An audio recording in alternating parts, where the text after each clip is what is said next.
welcome back to another episode of eLEXYfy, the Place for Fashion podcast. I am your host, Lexy Silverstein. Today, I am joined by a super cool dude. We both go to FIDM, the fashion school in downtown LA, and he is currently a designer. What's up, Cole? How we doing, everybody? How are you? Well, thank you so much for joining us today. For those who don't know you, tell us a little bit about yourself. My name is Cole Moscaret. I'm from San Mateo, California. That's right outside San Francisco.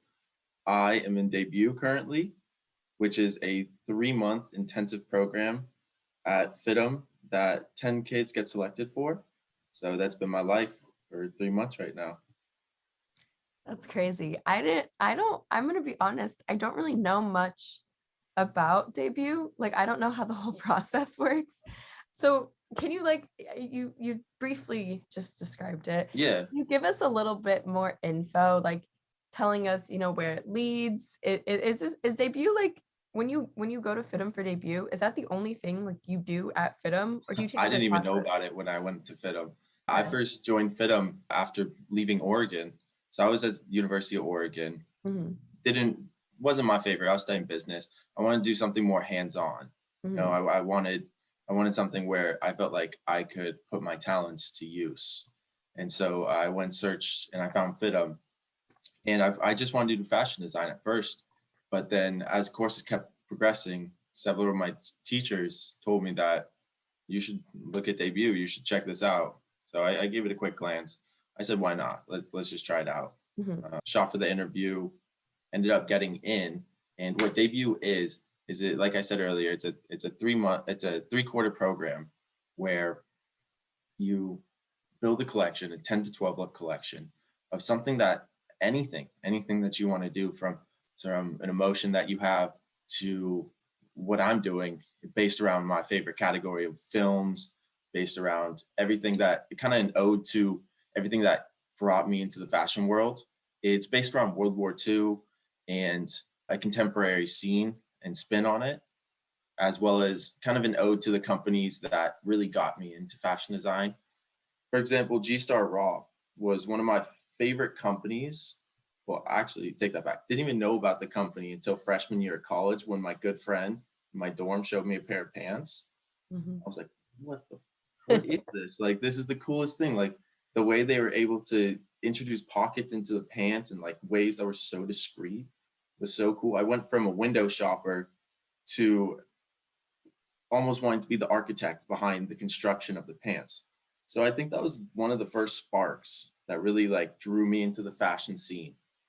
And yeah, and now I'm here, and now I'm building my own collection. So cool. It's intense. It's fun though. You get a very tight-knit group of people through three quarters of school. Yeah, that's so cool. I mean, but I work at FIDM as a social media intern, and every few weeks we go in and we'll see Just bouncing your in, guys' yeah. progress, take some photos. And it's so interesting to like see you guys at work, and then also in like the span of like, I don't even know when the first time we came to your class was, to like whenever the hell the next time we came to your Yeah, you class saw was. the rough stuff, and now you're getting Yeah, something. we saw like just the beginning, and now we're like really seeing it like being built. So it's just like, you guys are so talented. I don't think I Thank you. could ever do the things that you're doing.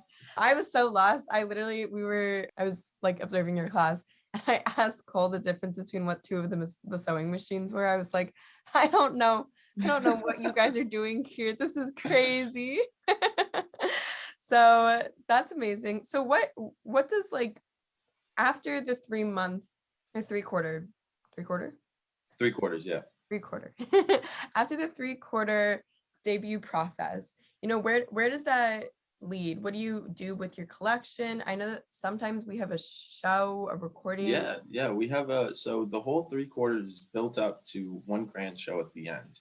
It's the debut show. It's where we get to air out all of our hard work, our sweat and tears that we put into the clothes. And it gets to walk a runway for stylists to look at, for companies to check out. It's essentially a live portfolio that we get to express to the world. And from there, either you can present it to stylists across the whole entire world. You can have celebrities want to make an outfit for them. You could have several companies saying, we really like your work, please come work for us. So it's honestly endless opportunities after you get in, and you can create this live portfolio that gets displayed across the whole world January 21st. So, and then August 18th is the live stream. Everyone, Yeah. please tune in. Yes, everyone please tune in. That's so interesting. That's so cool. I mean, I just know I knew that we had a fashion show, and I remember even before I went to FIDM, like we were invited as like accepted students to come. Yeah, it And used to be a huge show. It used to be yeah, massive before COVID. They used it to was have so many huge. people. It was huge. And so that's just like hats off to FIDM for like giving y'all the opportunity to do that. But It's then like such a cool opportunity. yeah, but then big applause to you guys, because seriously, you guys should see the work that they do. It's insane. We haven't posted anything about it on FIDM yet because your work isn't done yet. Yeah. But I know Nick Ferros. Nick Ferris. Nick Ferros.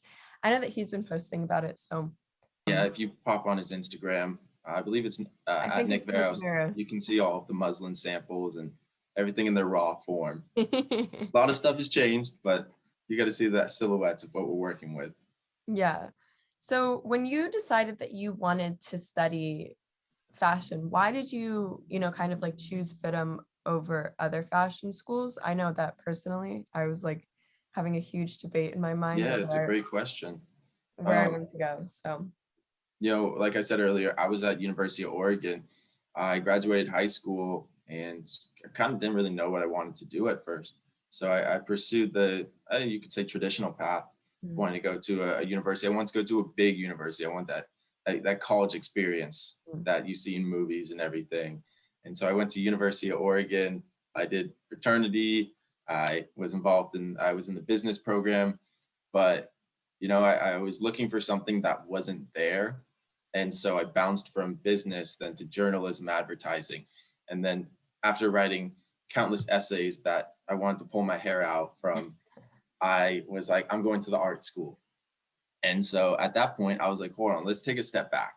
If I really want to be in like the art school, but I don't know what I want to do, let's take a moment, let's reconsider life, let's figure out what I want to do. Like, where do I see myself after college? Because I kind of had this epiphany where I was going to graduate and I was just going to end up with a diploma and I don't know, be lost in the world again and try to refine that whole path of like I was doing through Oregon. So I left. I started looking at different art schools because I knew that's what I wanted to do. I knew I wanted to create something that I could see across the platform of the world, that I could see actually like in person, physically form, that people that almost has a contribution to people's life. But I didn't want it to be something kind of just, I don't know. I didn't know what I was searching for, but that's what I knew at the moment. That's what I wanted. So then I realized fashion design was something that was really cool and core to like my beliefs of design and everything, because it's wearable art, like how cool is that? So it's like you get to make something that people get to like wear in the streets and it assimilates them with different groups and everything. So I was like, this is what I want to do. So from there, I was like, okay, what art schools, fashion design schools are in San Francisco? So I started checking those out. Not many of them required a portfolio. I was like, I want to go to one that feels like I have like a hard chance of getting into. I want something that feels like it's prestigious. So then I found FIDM. A good friend of mine who actually attended FIDM in San Francisco recommended it to me. And from there, I went through the whole process, got my portfolio all put together, put an application in, and then I got in. And from there, the rest is history. That's so cool. I feel like a lot of your journey has been like like you were talking about doing like all the essays that you wanted to pull your hair out after. I think we were literally like talking about how tedious debut is and how like you're like, I want to like pull my hair out. This is so. But it's a good feeling. It's when I'm in that room and time kind of just dissipates. It's like 6 hours when I remember first looking at my schedule, because I was used to 2-hour classes being the max at Oregon. Then seeing my schedule saying a 6-hour class, I was like, this has to be a typo. Like this can't be true. And I called my counselor up. I was like, hey, I think there's a mistake on my classes. Like, it says I have 6 hours for a class. She's like, oh no, that's true. I was like, That's true. so now it feels like I need 8 hours. I need 12 hours in a classroom. So it's more of just enjoying what I'm doing, I guess you could say. I love that. I'm a firm believer of like, we have one life and that we should really, use it well. And we should really do what we truly love. So I love that you're doing that. How did you first, really get into fashion? Why was this something that was just like after going to Oregon, you were like, I want to go into the arts, or was this something that maybe you loved? No, it was way before. I guess I was more of a window shopper of fashion earlier in my years. And my grandma, she had a whole room dedicated in her house to sewing and everything. So when I was younger, my mom would drop me off there when she'd get annoyed with me and she had to go out and do stuff. And so I'd sit there and watch my grandma do all this different type of stuff and flip through all these catalogs she had. There was more just like wasting time and spending the summers and just like going through all this different cool stuff, get picked up. Like I said, I was a window shopper at the time of the scene. I loved looking at it. I loved the energy that it had around it, but I knew nothing about it. And then as time progressed and I went through college, my mom wanted to stop buying me clothes because I would start drawing all over them and I'd start ripping them up because she thought I was wrecking them. In my mindset, I was making them original and something no one else had. And to me, that was like the coolest aspect. So that was kind of that transitional phase of being a window shopper to wanting to be involved in the scene of it. And then from there, I wanted to be an architect in the industry where I could actually learn how to design the clothes, manipulate them. And that's truly what led me, I have to say, to this journey I'm on right now. That's so cool. I swear to God, it's always the grandmas.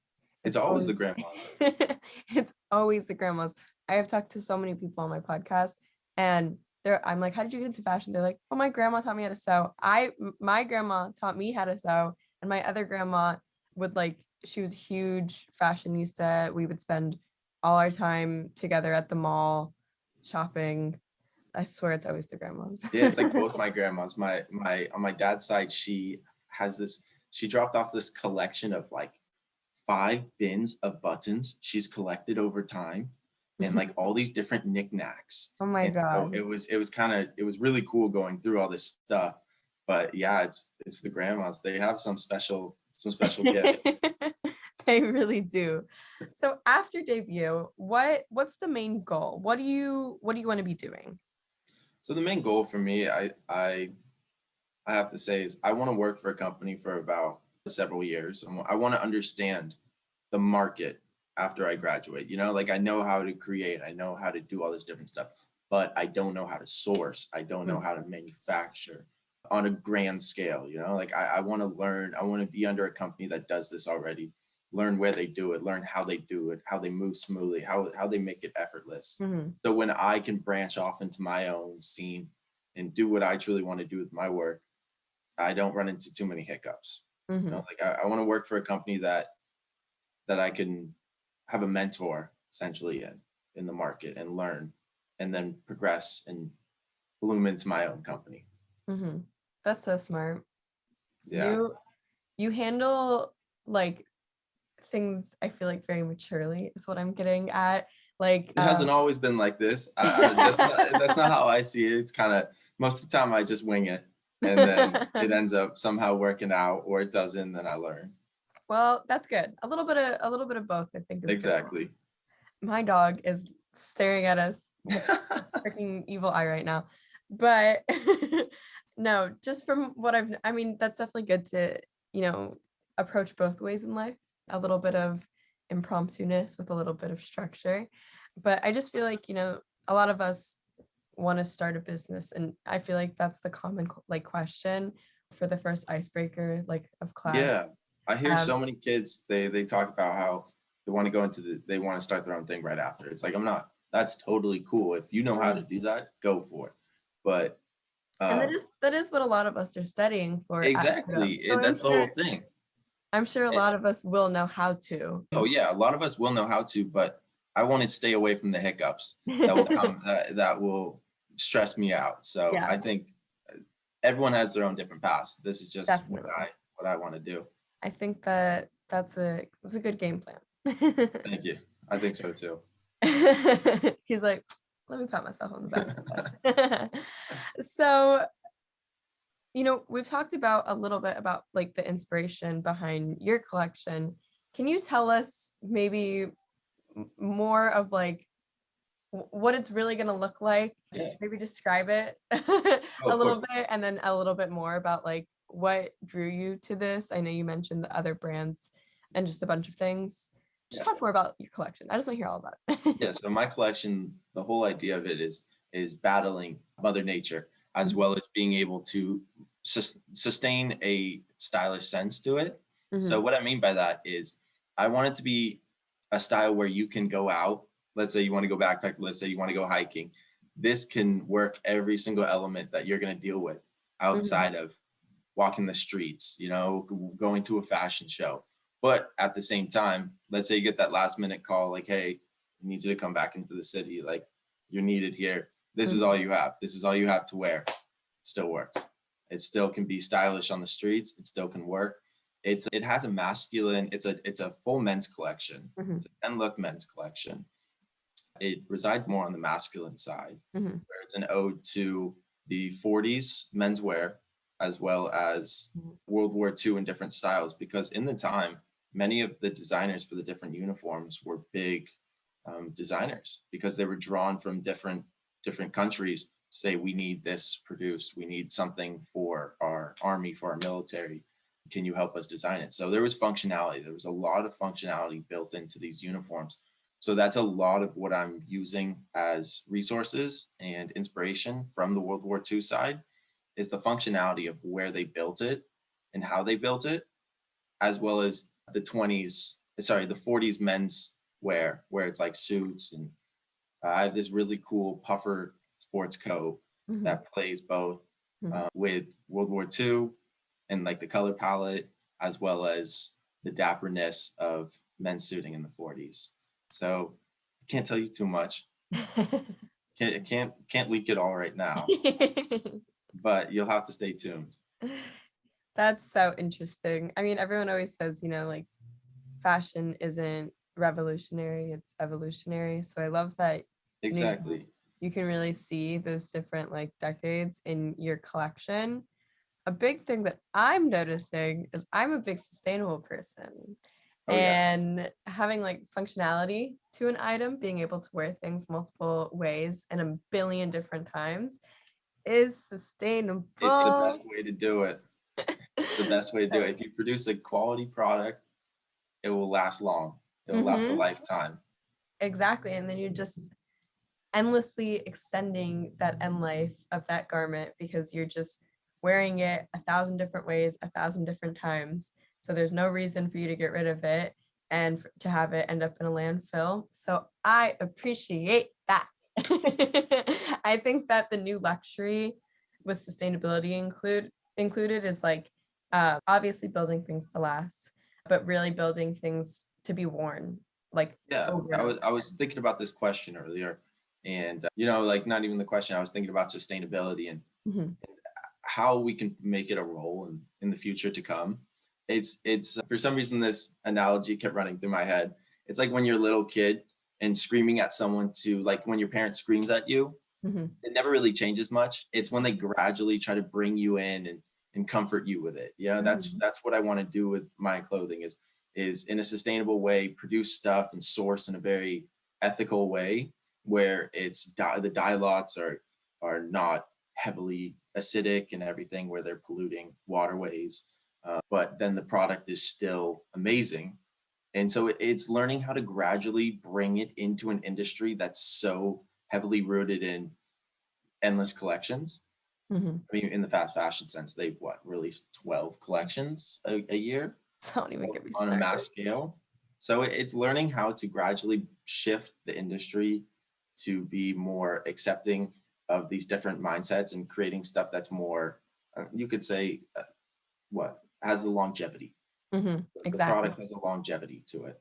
Exactly. And so it's learning the balance between it, because, people are creatures of habit. So we have to learn how to fit to their habits and everything. So it's a give and take relationship. I love everything you just said. Couldn't have said it better myself. I think that it's kind of like embracing this, slow fashion movement. We're so used to fast fashion, and we're so used to having clothes come out so often throughout the year. But the thing is that we don't need it at all. I'm pretty sure, I always forget the statistic, and I say I think in every podcast, but I'm pretty sure somewhere in like the 1950s, we could have stopped making clothes and had enough to last us to where we are now. That's crazy. We didn't stop. And then we made it faster and faster and faster. And so in the past, I don't even want to know how much waste. I know another statistic, but I always forget actual numbers. So, but there is so much waste that has been created just in the past few years.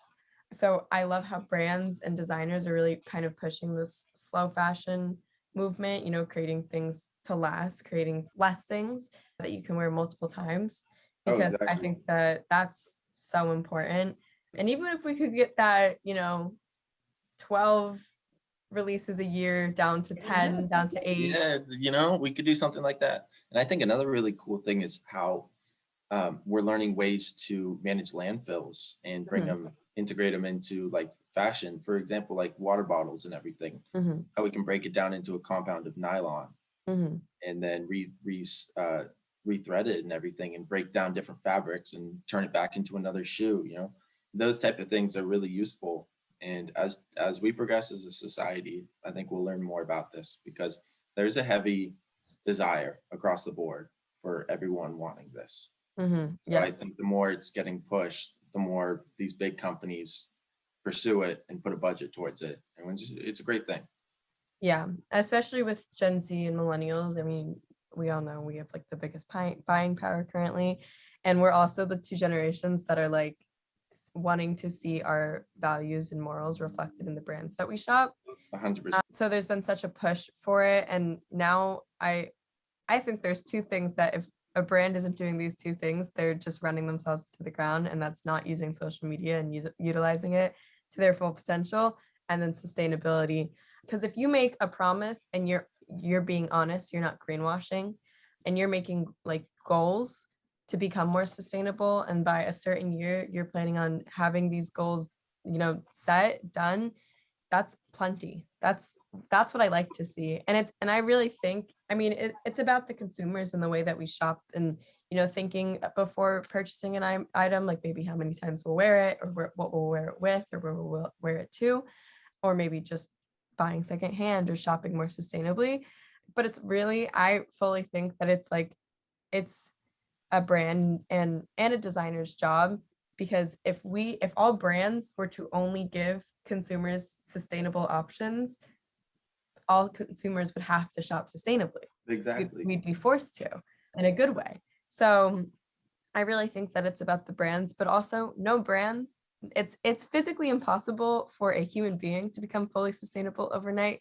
So that's just one person. A whole brand cannot become sustainable overnight. And I think that the fashion industry, especially the sustainable fashion industry, can be a little judgmental, in the sense of like, if you post one day wearing maybe not the most sustainable thing, everyone will come for your entire existence. Yeah. I am not like that. I think that, it's all about educating ourselves and others, and just making efforts, honestly. 100%. You couldn't have said it better. Thank you. I try. I just studied this for a living, so I would hope I know a little bit about it. So talking more broadly now about fashion, what kind of trends are you seeing maybe overall, maybe in the near future? And what do you see for like the fashion of the future of fashion? So I'd say for the future of fashion, we are currently in, you see the shows that are coming out now. It's a lot of streetwear. I think I was having a conversation with a couple of my buddies in debut about this actually the other day. I kind of see the heavy streetwear that we're involved in slowly fading out. I see people want a kind of a classy style again, but at the same time, casual. COVID definitely added to that, where people feel comfortable in certain type of clothing. But since we're completely integrating ourselves back into society again, we need that silhouette that feels powerful. I think there's a power stance that's going to come in to play again, where color palette are going to be, it's hard to predict. I'm terrible at this stuff, kind of predicting, but I truly think in my mindset that there's going to be a big change where people might want to be back in suits slightly. People will want to be comfortable, but at the same time, they want something original. So it's hard to predict. It's hard to say what's to come. Don't quote me. Don't quote me on any of this. I could be completely wrong with everything I just said. But yeah, that's how I feel. I think color palettes are going to be, let's say, I personally fall in love with the neutral colors like nature and like a black tone or grayscale. But it's every designer has their own feelings. So, and what consumers want to buy is all based on their emotions and where they feel like they can assimilate with different groups and different styles. And so it's really hard to come across a specific like bubble and say this is what it's going to be, because it's never truly what it's going to be. But there is a core to what it will. I don't know. Bottom line, I guess I don't know. Well, I actually think that you're right with the neutrals. I've been seeing that pattern a lot lately. I think there's two reasons why that's happening is after COVID, it was a really dark time. And so everyone, when things were starting to open up, we kind of gravitated more towards color and funky patterns. It's also a reflection of the times, I saw a heavy 70s style because things that were happening in the government and in the world in the 70s much reflected things that were happening in 2020, which is why we gravitated towards that style. And I think that it's so interesting. I could go on and on and on about why things in fashion happen the way that they do, but we were seeing a huge, everyone gravitating towards the 70s because it's a reflection of the times, and that time in the government was reflecting the time that we were correlated so perfectly. Yeah, that in the 1920s. But I think that we're seeing kind of everyone, go back to like being at their job all the time. So maybe like you're right, maybe suits are coming more into play because people want to be more dressed up. And then I think that there's two reasons why we're going back. I think I already said that, but that the other one is we just experienced a lot of color. Now I feel like we're kind of like neutralizing. And then the second one is sustainability. If you have a closet full of all neutrals, you can last through any trend. You can switch it all up.